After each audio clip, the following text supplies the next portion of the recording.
तो नमस्कार, कैसे हो आप दोस्तों। आज की इस वीडियो में हम बात करने वाले हैं मनराज दीवाना के बारे में। जी हाँ, मनराज दीवाना जो राजस्थान के सिंगर हैं, उनकी बायोग्राफी में बात करेंगे और लास्ट में बात करेंगे उनकी एक कंट्रोवर्सी चल रही है भी रानी रंगीली जी और मनराज जी के बीच में जो भी अभी चल रहा है उनके बारे में बात करने वाले हैं। उनके बीच में थोड़ी सी कंट्रोवर्सी है। सोशल मीडिया में कई सारे वीडियोज़ आप लोगों ने देखे होंगे। दोस्तों, मनराज जी के ज़्यादातर जो सॉन्ग है वो डीजे सॉन्ग है, वो डीजे के गाने ज़्यादा बनाते हैं, जख्मी सॉन्ग बनाते हैं। दोस्तों, इनके कई सारे गाने हैं, पॉपुलर है और राजस्थान से है ही, राजस्थान के बाहर भी इनके गाने सुने जाते हैं। दोस्तों, मनराज जी गुजर समाज से आते हैं।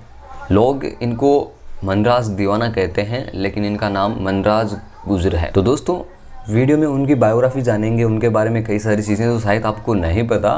वीडियो को एंड तक देखना है, लास्ट तक, काफ़ी इंटरेस्टिंग होने वाला है। मनराज राजस्थान के सुपरस्टार सिंगर की लिस्ट में आते हैं। जख्मी सॉन्ग के प्रसिद्ध सिंगर है ये। दोस्तों, इन्होंने प्यार करने वाले लोगों को एक से बढ़कर एक सॉन्ग दिए हैं जो डीजे पर चलते हैं। वैसे कई सारे सॉन्ग हैं जो काफ़ी पॉपुलर हुए, जिनमें से पढ़वा आरी प्रियंका, थारे लिए मर जाऊं रे, पतला सा, कोचिंग पढ़तो रोवे रे दीवाना, थारो प्यार, फेरा खाया फाज फ़ोन करी, बेवकूफ़ लड़की, 14 फरवरी, दो दिल सिनेमा, ऐसे कई सारे सॉन्ग हैं।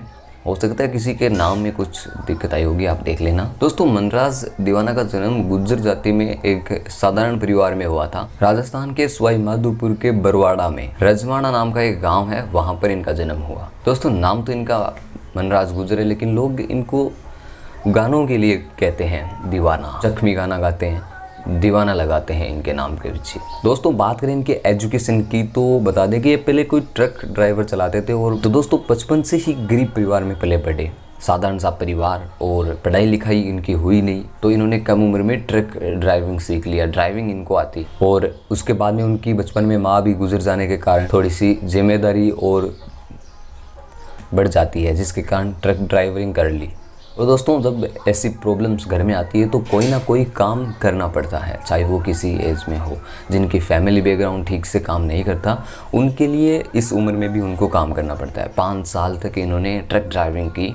तो जब आप इनके गाने सुनते हो तो आपके दिमाग में आता होगा कि ये प्रियंका कौन थी। इनमें दोस्तों अभी थोड़ी देर पहले जब सोशल मीडिया पर मैंने इनको सर्च मारा तो इनके बारे में कई सारे वीडियोज़ मिले, जिनमें से कि ये उनका प्यार है और इनके साथ धोखा हुआ प्यार में और ये सिंगर बन चले। दोस्तों, प्रियंका मनराज जी की प्रेमिका थी और ये सोशल मीडिया के थ्रू हम आपको बता रहे हैं, इसमें हमारा चैनल कोई पुष्टि नहीं करता। मनराज जी उन्हें अपनी जान से भी ज़्यादा प्यार करते थे और लास्ट में उन्होंने इनको धोखा दे दिया।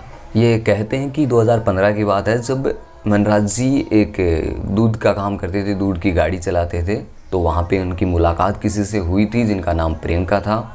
उनके बाद में उनकी शादी किसी और से हो गई और इसी तरह से उनके साथ ये धोखा हुआ। अब दोस्तों, ये तो नहीं पता कि ये उनका एक तरफा प्यार था या धोखा हुआ था इनके साथ, ये तो वही जानते हैं। लेकिन हाँ, ऐसा कुछ हुआ उनकी लाइफ में ज़रूर है। मनराज जी ने उन्हें लाने की बहुत कोशिश की, लेकिन सफल नहीं हो सके और उसके बाद में इन्होंने गाने गाया उनके ऊपर, लेकिन दोस्तों वो गाना हिट हुआ। उसके बाद में इन्होंने अपना प्रोफेशनल बना लिया, तो आग लगी दिल में, रॉकेट ऊपर गई और आदमी सक्सेस हो गया। ये भी एक सफलता का मंत्र है। जब किसी के साथ कुछ गलत हो जाता है तो कुछ लोग तो वहीं पड़े रहते हैं और कुछ लोग होते हैं जो उस आग को अपना मोटिवेशनल बनाते हैं और सफलता की सीढ़ियाँ चढ़ते हैं उससे, क्योंकि वो एक पावर मिलती है। गुस्से में इंसान में जितनी ताकत होती है उस टाइम और कहीं पर भी नहीं होती है। तो अगर गुस्से को सही डायरेक्शन दी जाए और सही दिशा दी जाए तो गुस्सा भी पता नहीं कहाँ से कहाँ लेके जा सकता है। दोस्तों, अगर इनकी घर में परिवार में बात करें सदस्यों की, तो ये 3 भाई है, इनके पिताजी है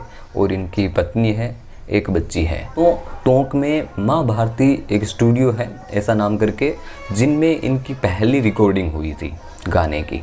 जिन्होंने रिकॉर्डिंग की वो पहलाज जी सोनी थे, जो शायद इस दुनिया में अब नहीं है। तो इनका पहला जो सॉन्ग वायरल हुआ था, पढ़वा आ रही है प्रियंका नाम करके, जो सबसे पहला इनका हिट सॉन्ग बताया जा रहा है, ये इनका पहला सॉन्ग था जिनने इनकी पहचान इनको दिलाई थी।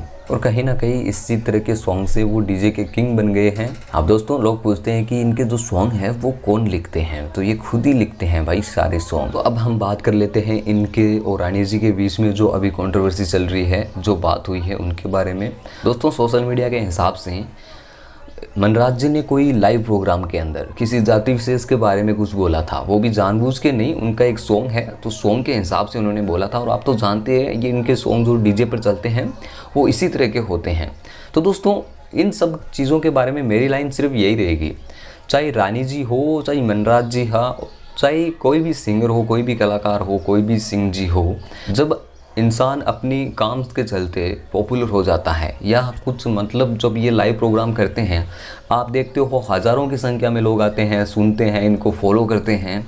जब देखो सभा सामने बैठी है और हम जब स्टेज पर कुछ बोल रहे हैं तो हमें 10 बार सोचना चाहिए किसी जाति और विशेष के बारे में बोलने से पहले। देखो कुछ चीज़ें हो जाती है गलती से, तो उनकी एक ही सॉल्यूशन है गलती मांग लेना। कुछ चीज़ें ऐसी होती है जो जानबूझकर की गई होती है, वो देखो उनका अपना मैटर है, उसमें हमें कोई कुछ भी नहीं कहना है। कि हम जब एक स्टेप पर पहुंच जाते हैं तो हमें जब काफ़ी सारे लोग फॉलो करते हैं तो हमारी जिम्मेदारी बनती है, क्योंकि हमारा एक एक शब्द उनकी जहन में जाता है, लोग उनको फॉलो करते हैं। तो इससे अच्छा है कि इनको हर शब्द देख के बोलना चाहिए, खास करके ध्यान रखने चाहिए, क्योंकि इनकी सभा में हर समाज के लोग इनको सुनते हैं, फॉलो करते हैं। तो किसी भी जाति विशेष पर जब ये बोलते हैं तो लोगों के ठेस पहुँचती है अंदर तक, तो उसका इनको ध्यान रखना चाहिए। कोई भी कलाकार हो और अगर कोई गलती हो भी जाए तो माफ़ी मांगने से कोई कलाकार छोटा नहीं होता, ठीक है।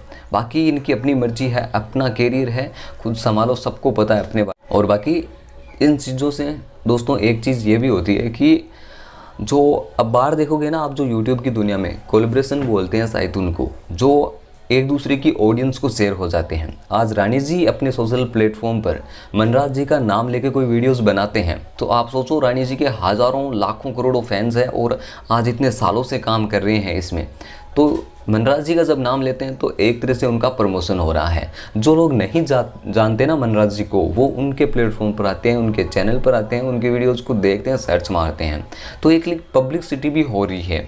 तो इसमें दोनों चीज़ें हैं, नुकसान और फ़ायदे भी होते हैं। बाकी दोस्तों दोनों से, मनराज जी से और इनको कहना चाहते हैं कि हम तो आप दोनों के फ़ैन हैं दिल से, और हम चाहते हैं कि आप हमेशा काम कर रहे हो, अच्छा कर रहे हो, ऐसे ही लोगों को मनोरंजन करते रहिए, एंटरटेनिंग करते रहिए। लेकिन अपने जो आप किसी भी समय के बारे में बोल रहे हो तो उसके अंदर हम ये चाहते हैं कि आप अच्छे से काम करो, ठीक से करो, किसी जाति विशेष के बारे में ना बोलो। बाकी आप लोगों की इच्छा। Thank you for watching.